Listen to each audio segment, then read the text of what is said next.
are 9 game modes in Tower Defense Simulator. Most people only play a few of them. The rest just kind of exists in the background. So I figured, why not just beat all of them today? Easy mode. It's only 20 waves. The enemies are pathetically weak. Pretty much anyone can beat it. With some pretty decent towers, with some teammates if you're a new player, it can be very easy to achieve a triumph. So it wasn't really a challenge for me, and I beat it in only 3 minutes and 30 seconds using timescale. Casual is slightly harder than easy. There's longer waves, but it's not that hard. It does give you more coins, but it's still on the easy side. As the name precise, it's for casual players, so nothing too extreme, but not too easy. Intermediate is the first mode, where it actually starts to be hard. There's faster enemies, they have more health, and the boss is getting stronger and stronger. It even has special abilities like healing itself. This one is for experienced players, but I still managed to beat it very easily because of my very good towers. But overall, it wasn't too bad. Molten mode has 35 waves. I used the Golden Cowboys as an early defense. Then Mortar and Tesla as crowd control, Accelerator as DPS, and finally DJ for its buffs. Which led me to wave 40, the Molten Warlord. He has 50,000 more HP than the Patient Zero, but he is no match to me, and we go on to the next one. Things took a turn. I got introduced to 3 new players with their own unique behaviors. Lavi the Bombhead. This guy was special. He started by farming and pretty much only farmed until wave 19. Then placed all of his 3 necromancers in very, let's say, interesting spots. He also started to complain about Mr. Dino's upgrades. Mr. Dino was also very interesting. At wave 5, he already placed his DJ. He didn't have any kind of income source other than his DJ, but that didn't stop him from spamming minigunners, which kinda annoyed Devesto. Devesto looked really promising. His cowboys have this really cool skin that is very hard to obtain. He followed his pattern thoroughly, which was placing cowboys then spamming axles. We all had very good towers and managed to completely destroy the Fallen King, which left us with... So Frost mode was by far the hardest. The first few bosses were very easy, but at some point we almost died. My teammates were very different from each other. We had, for example, USSR, a very experienced player, farming at the start and focused on engineers, then VVV, who also farmed but helped me with the cowboys in the start. Finally, we had Omer. He clearly wasn't experienced at all, because all he did was placing his towers in a bit of random places. But that didn't stop us from winning Frost mode and finishing all the normal modes. Pizza Party is a FNAF team mode where you need to defend a pizzeria to a variety of puppet team zombies. The run really went well. We had good early defense, even beating the scout like it was nothing. By the way, if you didn't know, in this mode, a lot of bosses are just towers but turn into plushies. Quite horrific. It's also true for the DJ and Accelerator of Raz. They are both in plushies, which means he has spent a lot of money on this game.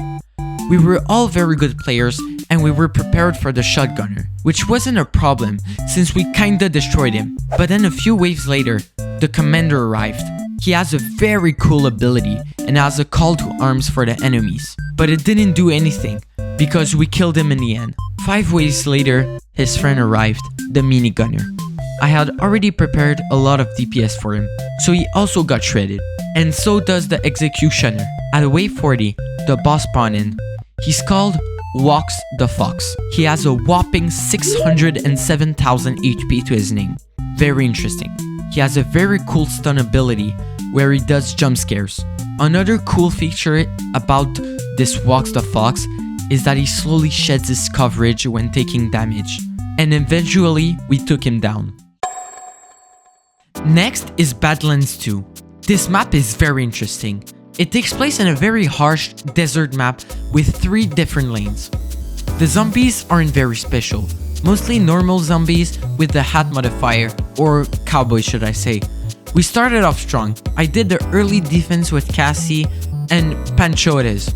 Cassie and myself have golden cowboys, and it will come to good use later on. My teammates weren't very social, but at least they brought the DJ and commander. It really helped us in the crucial moments from failure. It has been a really long time since I played this game mode that I forgot how difficult it can be. Some waves were very hard, especially the one with humongous amount of breakers. I did like some particular waves. For example, wave 20, because 3 bosses spawns at the same time and it really feels weird to see 3 health bar on the screen. But then came wave 30 with the final boss. He's called the Gunslinger and started with 720,000 HP, but weirdly finished at 1.4 million. Strange. Anyways, I started panic and made sure to fully max out everything. My teammates were sharp and timed perfectly the fire rate buffs and the damage buffs. It really got close, but in the end, we got him. But this one is nothing like the others and is considered the hardest mode in all of TDS. Let me put you in perspective. Polluted Wasteland 2 has a 0.1% chance of success and only around 174,000 people obtained it. For comparison, Hardcore has around 1 million people who won. Huge difference. Which seems strange because it has a very long map with very convenient circles and only has 25 ways. What's the catch? Well, you'll find out later on. But first, let me explain how we made it to wave 25. I did early defense by placing cowboys. 2 of my other teammates did the same.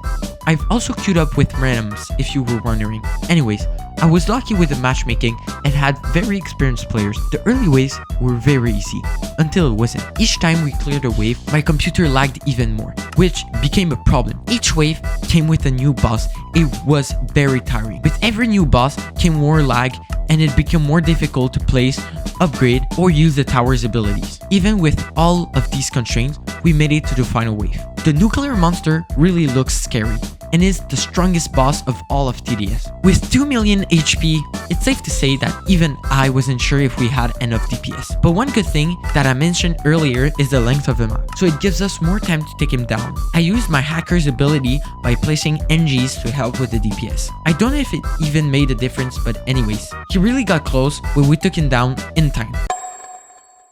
If you made it that far, I just want to thank you. At 3K subscribers, I will do another giveaway, except that this time it will be huge. So make sure to like and subscribe. Alright, let's get back to the video. Hardcore is special. It's been around for almost 6 years and never changed. It still uses the old models and is very old compared to new game modes. But to finish this challenge, I must triumph. The boring part about Hardcore is the length. The game mode is so long, I almost fell asleep every time. It's also the very first game mode that introduced gems. I really don't want to bore you with the gameplay, so I'll just summarize. Our team was yet again very good. We managed to make it to wave 50, but sadly we lost. So I tried again and this time I won. This video took me about a month to make and I've spent hours recording and editing. That's why I've barely posted. If you like this kind of video, please comment down below and have a nice one.